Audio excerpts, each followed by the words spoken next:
Hello everyone, तुमच्या सगळ्यांचं स्वागत आहे माझ्या मिनी व्लॉगमध्ये. तर आज आम्ही निघालो होतो भीमा कोरेगावला. आता वाघोलीतून बाहेर निघायचं म्हणल्यावरती ट्रॅफिकला तर फेस करावं लागणार. तुम्हाला तर माहिती आहे रोहन कसा रायडर आहे. सो आम्ही लवकरच पोहोचलो भीमा कोरेगावला आणि आम्हाला घ्यायचे होते फिश. कारण खूप दिवस झालं आजी म्हणत होती की मला फिश खायचेत आणि ते पण भीमा कोरेगावचे, कारण तिकडे खूप फ्रेश फिश भेटतात.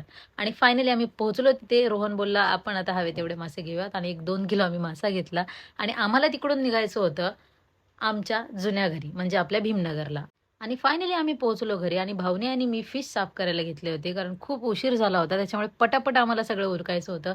मी सगळे मसाले मिक्स केले, कारण आजचे फिश फ्राय मी करणार होते. त्याच्यामुळे काकू बोलली, "तू आणि तुझा भाऊ गोंधळ घाला." मग मी काय पटापट फिशला मसाला लावून घेतला आणि आता फ्राय करायची वेळ होते, तेवढ्यात आई आली. आई बोलती, "बाई, काय गोंधळ घातलासा?" मग आईला सांगितलं, "तुझ्यासाठीच चाललंय हे सगळं." मग मस्तपैकी ताट रेडी केलं. मी आणि रोहननी घेतलं आणि आईला दिलं. खूप सुंदर असं झालेलं. भाऊने पण फटाफट खाऊन घेतला. आईला विचारलं कसं झालं, तर आई बोलली खूप सुंदर.